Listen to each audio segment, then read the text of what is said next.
বন্ধুরা, আশা করি সবাই ভালো আছেন। চলুন, ভালো থাকার জন্য আমাদের কিছু কিছু করণীয় কাজগুলির মধ্যে একটা কাজের কথা আজকে শেয়ার করছি আপনাদের সঙ্গে। সবাই বলে রান্নাবান্না নিয়ে ব্যস্ত থাকলে অনেকটা সময় নিজেকে ভুলিয়ে রাখা যায় এবং মন ভালো হয়ে যায়। আর সেই রান্নাটা যদি খুব সুস্বাদু হয় তাতে তো কোনো তুলনাই হবে না। আজ আপনাদের সঙ্গে খুব সহজ এবং স্বাভাবিক কিছু উপকরণ দিয়ে আপনাদের একটা রান্নার উপকরণ প্রণালী আমি বলে যাচ্ছি। রান্না তো সবাই দেখছেন, সেই দেখে আপনারাও রান্না করছেন, আমিও করছি হয়তো। কিন্তু কখনো কখনো আমাদের এত ব্যস্ততার মধ্যে না তাকিয়ে থেকে রান্না কীরকম হচ্ছে সেই সময়টুকু ধৈর্য দিয়ে দেখার বা সময়ের যে প্রয়োজন সেটুকু আমাদের কাছে থাকে না। আমাদের খুব চটজলদি ব্যাপারটা করে নিতে হয়।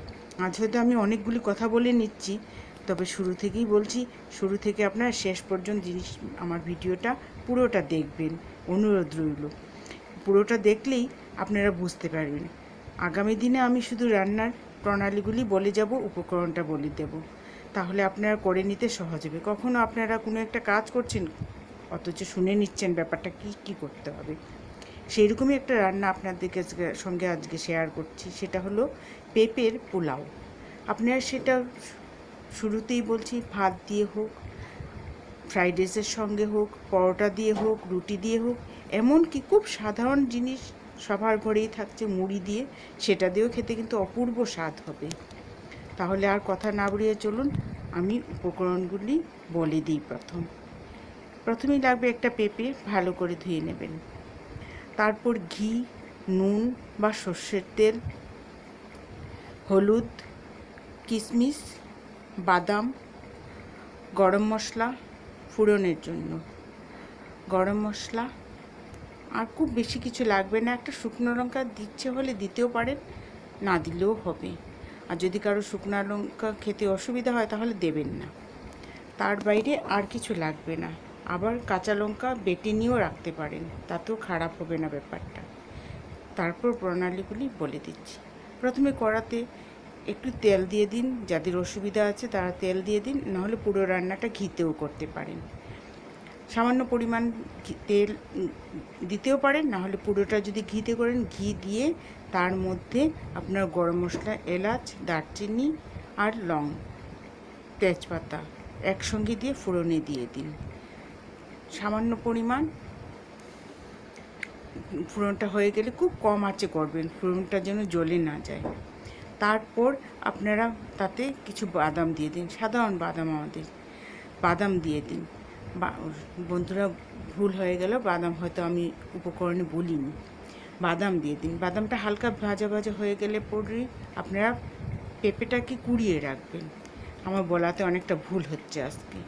পেঁপেটাকে আগে থেকে গ্রেট করে রাখবেন, কিছু মনে করবেন না, প্রথম দিন বলছি তো, সেটি নিজে গুণে সেটা মাপ করে নেবেন।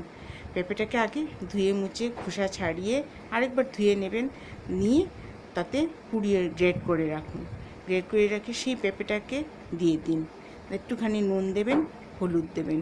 পেঁপেটাকে একটু নাড়িয়ে নিন। বাদামটা তো শুরুতেই দিয়ে দিলেন, বাদামটা হালকা ভাজা হওয়ার পরই সেটাকে দিয়ে দিন। দিয়ে নাড়িয়ে অল্পক্ষণ চড়ানোর পরে আপনারা যদি কাঁচা লঙ্কা বাটাটা দিতে চান তাহলে তখনই দিয়ে দেবেন, আর যদি না দিতে চান তো দেবেন না। পরে হয়ে যাওয়ার পর দুটো কাঁচা লঙ্কা ওই পেঁপের পোলাওটার মধ্যে রেখে দিলে দেবেন, খুব সুস্বাদু একটা গন্ধ বেরোচ্ছে।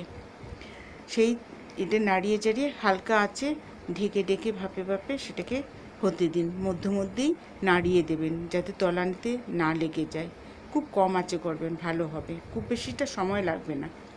করে নিয়ে নাড়িয়ে নাড়িয়ে করতে থাকুন। তার মধ্যে যখন বুঝতে পারবেন যে 50% হয়ে গেছে, তখন আপনারা তার মধ্যে কিশমিশ দিয়ে দিন। কিশমিশটার স্বাদটা অনেকটা বাড়িয়ে তুলবে। দিয়ে আবারও সেই আগের মতো করে হালকা আছে নাড়াতে থাকুন, ঢেকে রাখুন, নাড়াতে থাকুন, ঢেকে রাখুন। 10 মিনিট 10 মধ্যে দেখবেন পুরোটা ঝরঝরে ঝরঝরে ভাব একটা হয়ে গেছে।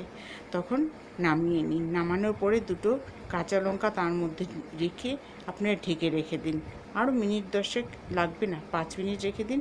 তারপরে দেবেন জিনিসটা দেখতে যেরকমটা হয়েছে সুন্দর, তেমনি খেতে তো দুর্দান্ত স্বাদের হয়েছে। আপনার যে কোনো সময় সেটাকে খেতে পারেন, গরম ভাত রুটি পরোটা বা মুড়ির সঙ্গে চায়ের টেবিলে বসে মুড়ির সঙ্গেও খেতে পারবেন। দুর্দান্ত স্বাদের হলো। তাহলে বন্ধুরা, আমি অনুরোধ রাখবো ব্যাপারটা আপনারা, এই রান্নাটা আপনারা ভালো করে করবেন, দেখবেন তো কেমন হয়। আর হ্যাঁ, আমাকে কমেন্ট করে বলতে ভুলবেন না কিন্তু। আমি প্রথম দিন আজকে রান্নাটা বলছি তো, তাই অনেকটা ভুল এলোমেলো হয়ে গেছে, সেটা ভুল বুঝবেন না। তাহলে রাখি, ধন্যবাদ।